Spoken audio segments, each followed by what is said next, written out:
Have you ever stared at a picture of yourself and felt something unexplainable? Not just the usual self-critique, not just, I don't like how I look, or that angle is bad. No, something deeper, something that gnaws at you quietly. A sense that the image staring back at you doesn't quite belong to you. Like you're looking at a version of yourself you don't recognize. You're there, but not really. Present, but somehow disconnected. What if I told you this feeling isn't about your face? It's not about filters, lenses, or flawed photography. It's not about needing better lighting or professional editing. What if the discomfort you feel is spiritual? Because you are not just skin and bone. You are not just a face to be captured. You are energy. You are frequency. You are a soul wrapped in sacred light. And sometimes, the lens of this world, the lens of society, of culture, of expectations, can't see clearly enough to capture your true essence. This isn't about vanity. This is about identity. This is about the disconnect between who you are and who you've had to become just to survive. It's about how deeply the world misunderstands those it cannot categorize.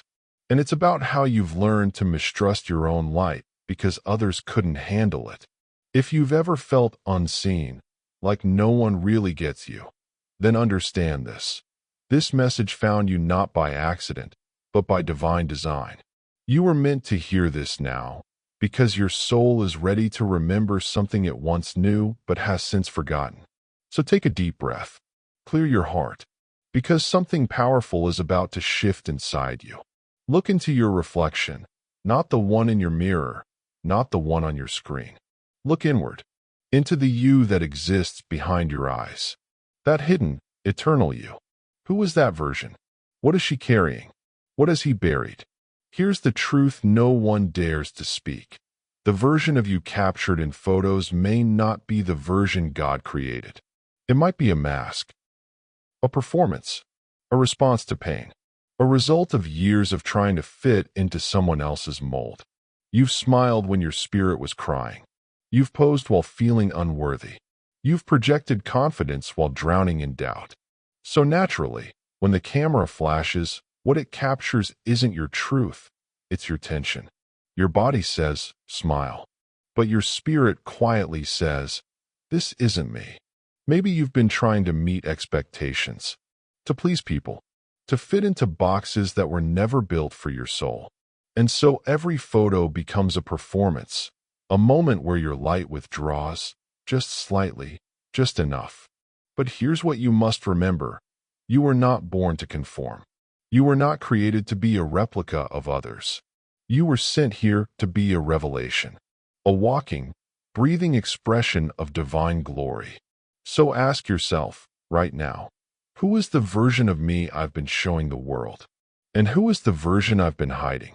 Until those two selves merge, the visible and the sacred, you'll continue to feel distant from your own image.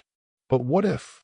What if the reason you've never loved the way you appear in pictures is because the real you hasn't stepped fully forward yet? Not because you're flawed, but because you're still unfolding. Now think about this. Have you ever seen someone shine in a photo without trying? Their eyes glow. Their posture radiates peace. That's not lighting. That's not a filter. That is alignment. Their spirit and their self-image are in agreement. You see, energy speaks. Even if the world doesn't understand it, your aura, your spiritual presence, never lies. But what if the energy you're carrying isn't even yours? What if you've been weighed down by pain that isn't yours to carry? What if your spirit is exhausted from holding on to battles you never chose, roles you never wanted, and expectations that were never fair? That heaviness doesn't just show up in your mood, it shows up in your image. The fatigue you see isn't just from lack of rest. It's from spiritual depletion, from pouring and shrinking and surviving. Unhealed trauma, toxic voices, inner criticism, all of it forms a fog around your light. And when your soul is suffocating beneath all of that, the camera picks up the truth. You've been hiding, shrinking, surviving. But listen to me, your light is still there. Maybe buried, but never broken. And every time you choose to let go of the past, of the pain, of the pressure, you get closer to the real you, the glowing, radiant, unstoppable you. So maybe it's not your face that needs to change. Maybe your soul is calling for a reset. And the moment your spirit begins to rise again, the world will finally see who you've been all along. That strange discomfort you feel when you see yourself in photos, that subtle ache, that confusion, it's not random. It's not shallow. It's not just insecurity. It's spiritual warfare. Because when your light is rare, when your presence shifts the atmosphere, when your voice disturbs the silence of darkness, you become a target.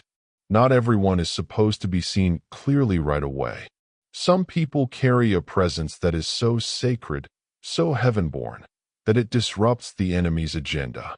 You don't just show up in a room, you shift it. You awaken others. You stir truth. And that kind of energy does not go unnoticed. There are unseen forces that work silently and subtly to blur your image, distort your sense of worth, and confuse your perception. Because if they can convince you to stay small, they never have to face the fullness of who you are becoming. Ask yourself, why do you only look off when you're stepping into your boldness? Why are the photos you hate the most always taken during moments when you were starting to feel empowered? Because darkness doesn't bother with what's ordinary. It only attacks what's chosen. If your light has been dimmed in the physical, it may be because in the spirit realm, your soul is shining too brightly. Your very existence is an act of resistance, and that resistance threatens the darkness. But here's the good news. Darkness fears exposure. It wants to remain hidden. But once you recognize the attack, you stop internalizing shame, and you start standing in power. This isn't a war about your face. It's about your destiny. It's not about your image. It's about your influence. And the real you? The one God handcrafted with purpose and power? That version cannot be silenced much longer. But let's go deeper. What if the camera isn't the one lying? What if the real lie has been living quietly in your own thoughts? We say things like, I look tired, when God is saying, you're carrying too much. We say, I look broken, when God is saying, you're healing. We say, I'm not enough, when heaven never declared that. The mirror you look into every day has been shaped by years of outside judgment and internalized rejection. You've been trained to see flaws before favor, weakness before worth. So when you see your image, you don't see yourself, you see your shame. But God sees something different. He sees the survivor, the warrior, the one who made it through storms that were meant to destroy them. He sees beauty. He sees strength. He sees a divine design, still in progress. Maybe it's not the photo that needs fixing. Maybe it's time you started filtering your image through God's truth instead of the world's lies. And the moment you do that, something shifts. Your posture changes. Your glow returns. Your presence becomes undeniable. Because your faith finally speaks louder than your fear. But wait, there's more. What if the reason you haven't fully shined is because you weren't supposed to yet? We live in a world obsessed with being seen. If you're not visible, you're ignored. If you're not praised, you're forgotten. But God doesn't operate like the world. He hides what He's refining. He protects what He's preparing. Some of the strongest, most anointed souls are hidden, not because they're lacking, but because heaven is still shaping their unveiling. And when God hides you, it's not rejection. It's sacred protection. Like a seed buried in the soil, you may feel overlooked. But underneath, roots are forming. Strength is growing. Depth is being developed. So maybe that photo didn't flatter you because it wasn't meant to. Maybe your light didn't shine in that moment because it's being reserved for something greater. You are not behind. You are becoming. You are being prepared. And when God decides it's time, your light will burst forth in a way no filter, no critic, and no camera can contain.